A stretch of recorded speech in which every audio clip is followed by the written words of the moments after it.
Hey guys, welcome back to my channel. Today I am bringing you wings, buffalo wings specifically. Very excited because I can eat really all the wings that I want. One of my favorite foods to eat, I think we've done a wings video in the past. One of my favorite foods to watch others eat. Wingstop was really a YouTube made me do it. Started eating Wingstop last year. Was it available in New York? It was. Scratch that. I also have the worst memory. Did get into Wingstop while I was in Brooklyn, and there was one that was very, very close. At that time, I was not doing keto. It was kind of indulgent because they have the best fries. They're fresh cut. They're amazing. Mango habanero is our favorite flavor. Greg usually gets the boneless. I typically get the bone in. Yeah, amazing. Moved to Philadelphia, which we'll kind of go through with you. And Wingstop was a little bit more difficult to attain. Here as well, it's a bit of a drive, 20 minutes or so, which is, in my opinion, like far for the suburbs. Excuse you. That was my cat Penelope, who I will introduce you to. But regardless, found wings at a place close by, and I'm hoping they're good because I love wings. We also have some blue cheese here, which you guys can see. A little bit different of a setup. You guys can see the angle is a little bit wider. I did pick up a new lens, and I'm hoping it works out for us. So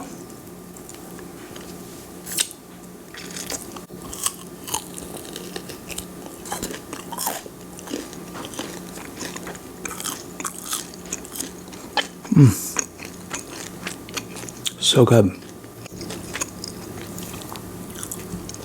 little blue cheese action.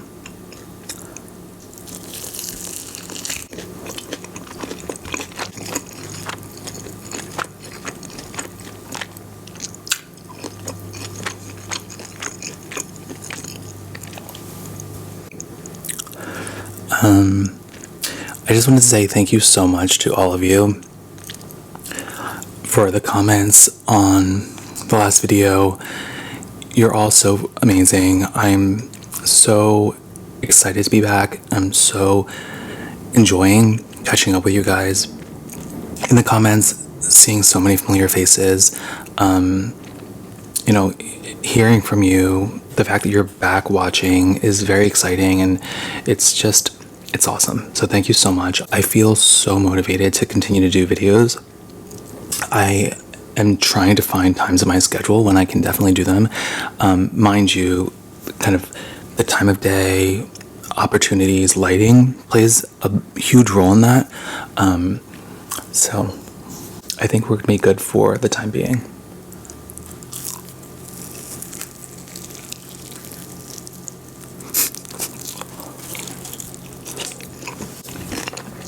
Why am I eating it like that?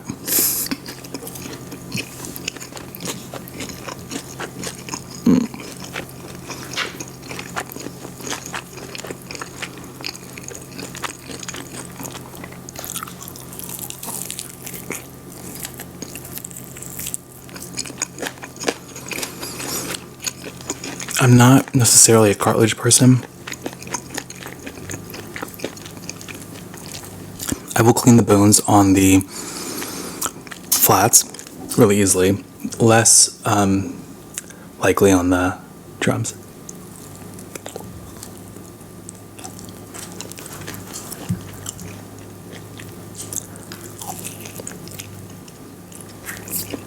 I'm hoping she comes over here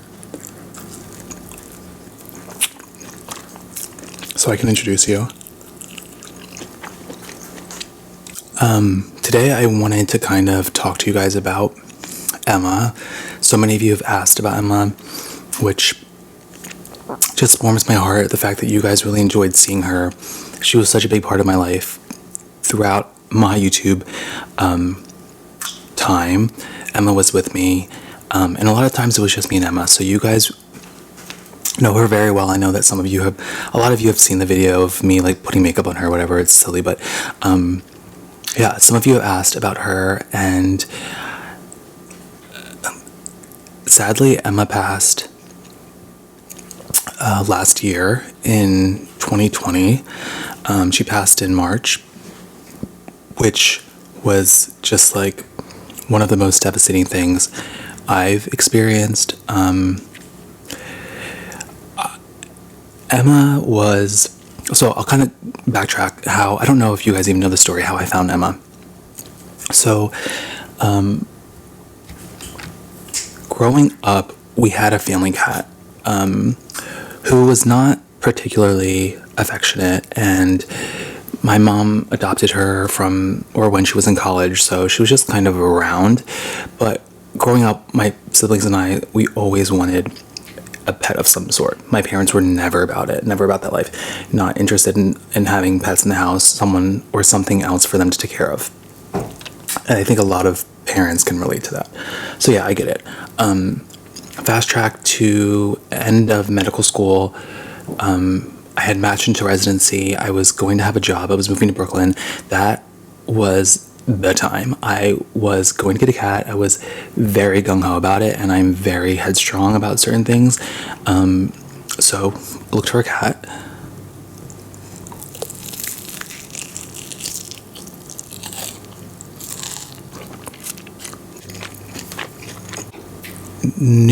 Did I know at that time the kind of cat I wanted? I'm not really sure. I guess I was on Craigslist just perusing ads and like scouring ads and seeing, I think I was looking for, those exotic looking cats that look like wild. Yeah, looking for those. I think I was looking for sphinxes at that time too. My exposure to like my exposure to uncommon cats, the common cat being like the American domestic, I think was honestly TV, like maybe Real Housewives of New Jersey, as weird as that is. I remember distinctly Dina Manzo had a hairless cat and a Persian. So she had like a full haired Persian, and my cat was, growing up, was just a domestic short hair. So was definitely like doing research, but not my due diligence, and just looking for what breed would be great to have. Not thinking that I was going to go to a breeder, I was going to pay for that, especially being a student. But I came across this ad for this cat.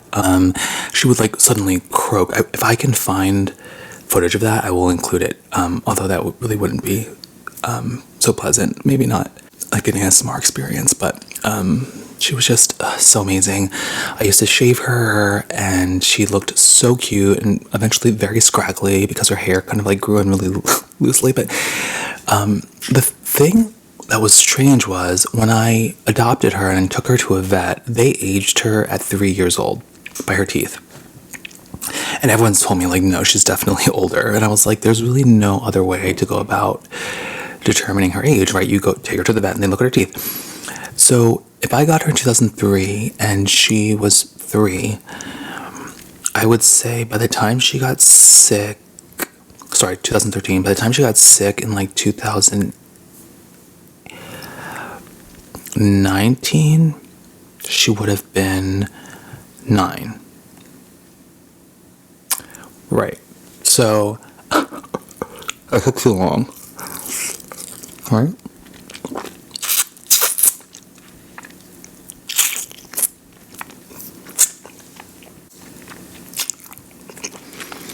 So my memory is just shot. I don't remember many things.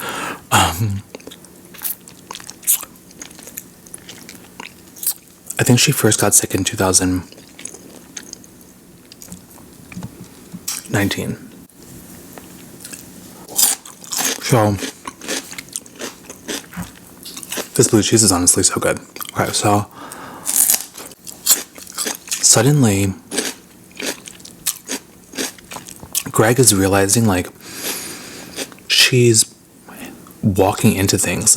We woke up one morning and Greg was so good. He's so attentive. He realizes that Emma seems to be walking into things and like later on that day, we're realizing like she's like just peeing in random places. We take her to the vet, like an emergency vet, in Brooklyn, and they proceed to tell us that basically she went blind, like overnight. She had retinal hemorrhages from high blood pressure. Like, we had no idea she had high blood pressure. I didn't know cats could have high blood pressure. We were just like speechless. Like, I'm still speechless just recalling that. And we did not know what to do.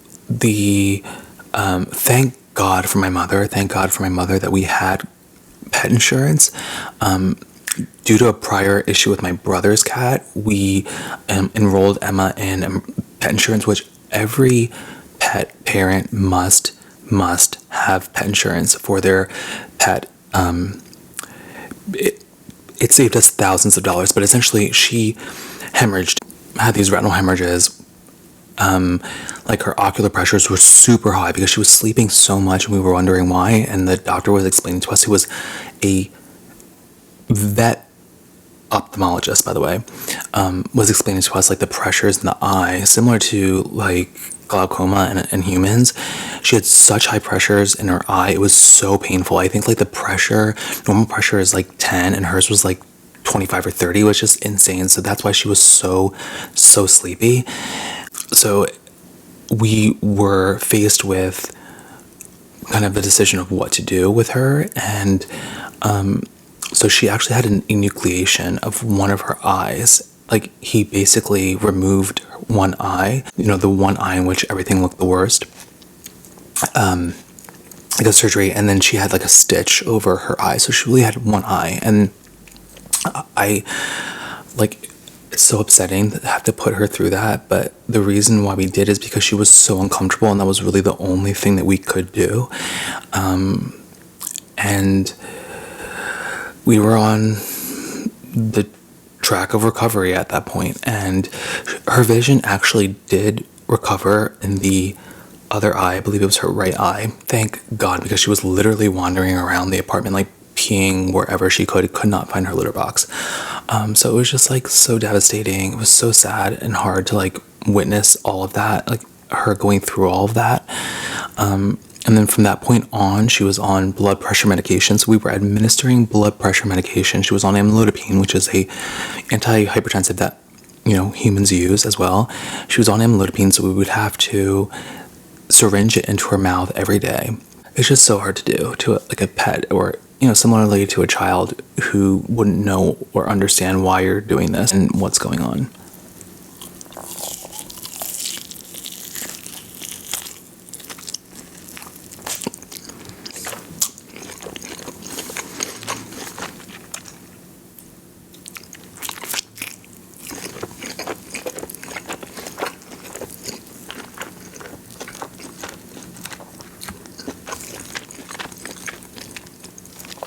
I also don't remember where this falls into place, but Greg and I were away on vacation, and Emma was with my parents, and she wasn't doing well. She actually ended up going to the emergency room again, and it was so traumatic. This veterinarian was like, "You need to admit her to the ICU, blah, blah, blah." And I was like, I'm not doing that. I'm not going to admit her to an ICU.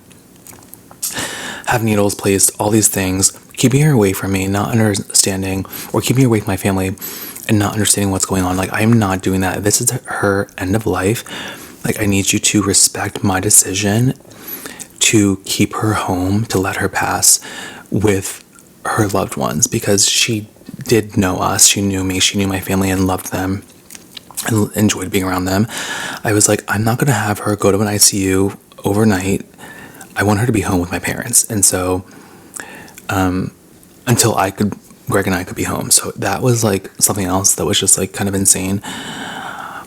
We moved to Philadelphia. She was kind of doing okay. I felt like she was, I don't know, maybe she wasn't. When we look back at pictures, like, her hair's so sparse. I don't know, but she was just Emma. She was just like that's how she was. And I, so one day she just stopped kind of eating. And I guess that's kind of what happens with everyone's pets. She was just kind of sleeping and we couldn't get her to eat anything. And Emma was some cat who loved human food, like loved human food. If you're eating, she's right there. She wants like butter. She wants croissants. She like literally, she wants French fries. She wants. I used to always say she loves like buttered carbs, dairy of all types. Like if she's not eating or drinking, you could give her cream and she would like love that. She just stopped eventually. We took her to a vet and I think we discovered like she was hypothermic and her kidney function was doing worse than her baseline, which was due to the high blood pressure. And I went off to work. I was at the vet with Greg. He went back to the apartment and I was at work. And then Greg calls me, and this was early on in my new job, like a month in. And so like imagine that transition and being at work, and my job is not one where you can just like leave. You can't just call out. It's very difficult to do so. So, you know, we're central, and Greg calls me and he's crying and upset, and you know, Emma was like breathing really hard, which was like hard for us to watch. We didn't want to see her suffer. And so so Greg called my parents, and who are amazing and so supportive and loving, who loved Emma, and they took her to the vet and put her down. And the hardest part of that was I didn't get to say bye to her, really. And yeah, so this was last year. It was just really a difficult time. It was, you know, COVID started and whatnot, so it was really rough. I'm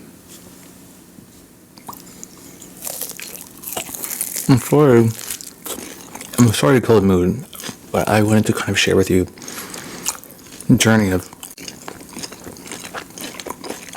Emma and us.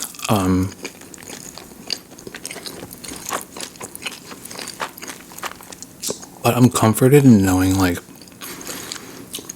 we loved her so much and we gave her such a great life, and she was so loved, and I appreciate when you guys ask about her. It's very sweet. So Greg and I were having a really hard time with that.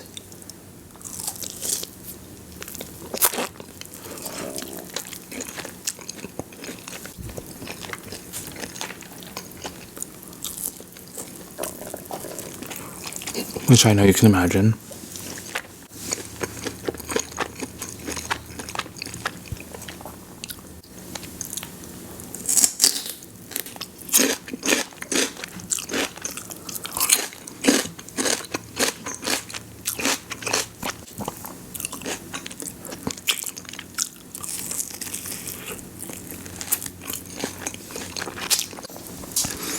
So fast forward about a month, and you know, we were ready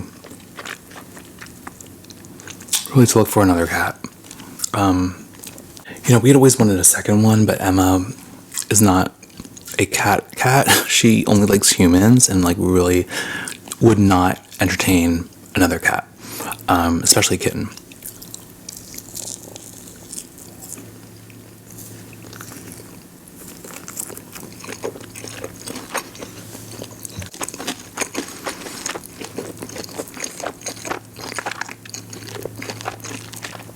So, started doing research on breeds again. I loved Emma's demeanor. I loved her smush face. So I knew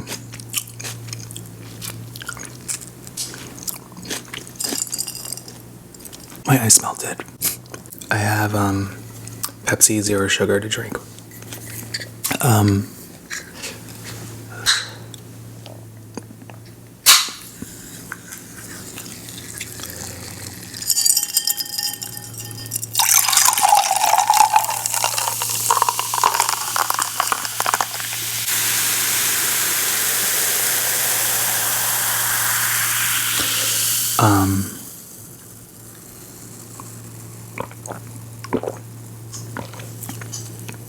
So we kind of knew the breed we were interested in. Again, love everything about Emma. Do not love her hair, and do not want to cut hair constantly. So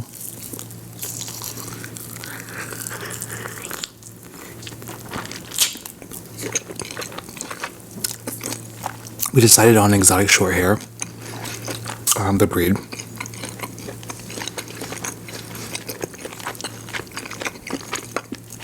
Found this amazing New York City based breeder who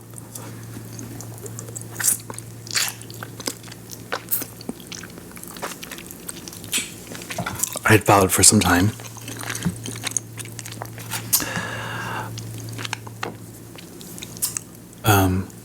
Coincidentally, he had a new litter of kittens. Two of the three were taken. There was one left. And they were amazing. They actually met us at the start of the pandemic. Drove to meet us halfway in like Pennsylvania, and we adopted Penelope, who is upstairs with Greg right now.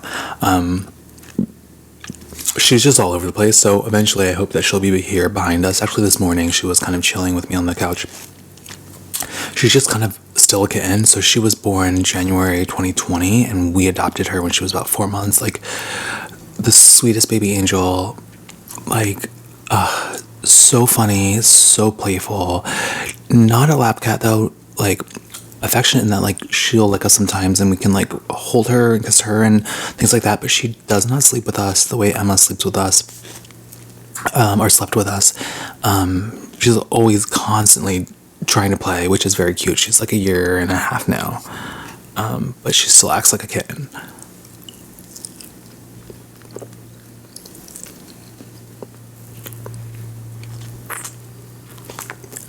Dude flats are the best.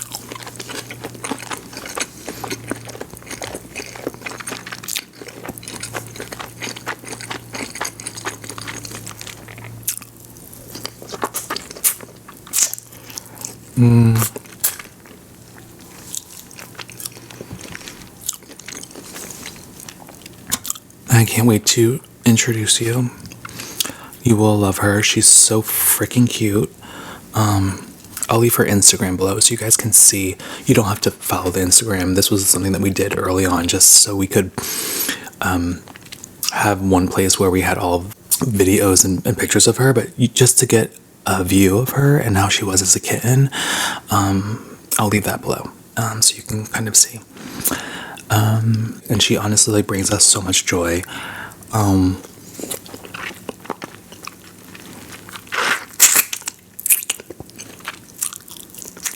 love her so much. It's hard not to get another, honestly. Very hard.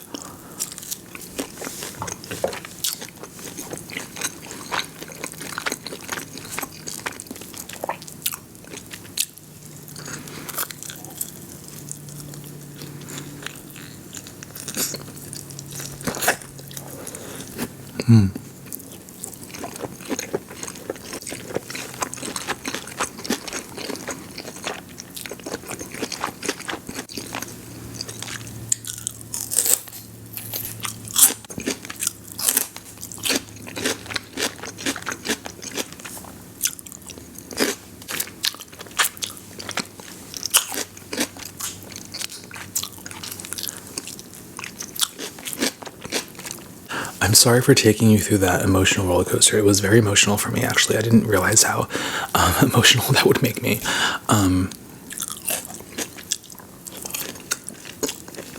But that will tie into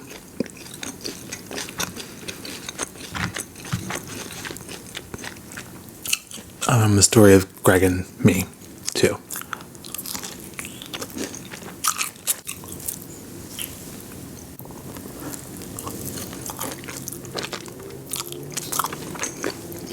These were delicious, but my mom makes them so much better. Like, she, like, overcooks them so that they are, like, so crispy. And, like, there's no rubberiness remaining.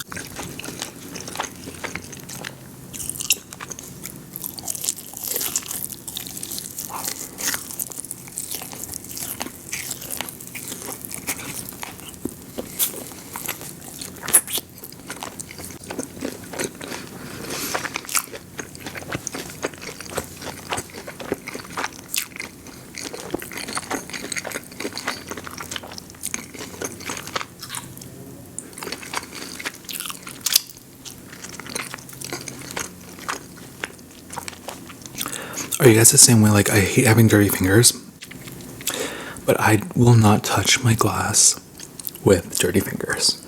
Like, I will maneuver in whatever way to not transfer whatever onto my cups.